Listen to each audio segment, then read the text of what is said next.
Padova Est si prepara al cambiamento con l'arrivo del nuovo ospedale, una rivoluzione per l'area che deve farsi trovare pronta dal punto di vista della viabilità. A Palazzo Moroni la vicepresidente della Regione Veneto Elisa De Berti insieme al sindaco Sergio Giordani ha definito i prossimi step. La Regione sarà dunque la cabina di regia e riunirà tutti i soggetti interessati.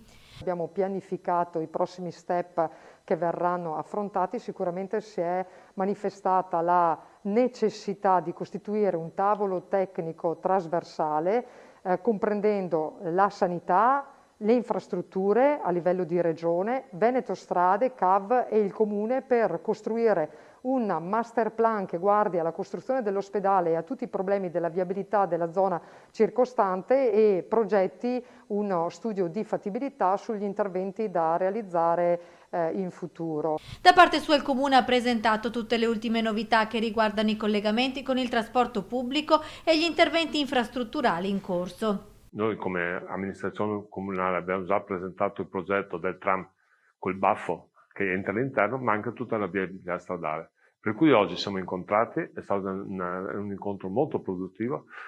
La Regione si è incaricata di coordinare tra noi Comune, CAV, Veneto Strade, il tutto in maniera tale che riusciamo velocemente vuol dire in poco tempo, a chiudere l'Arco di Giano e completare la viabilità.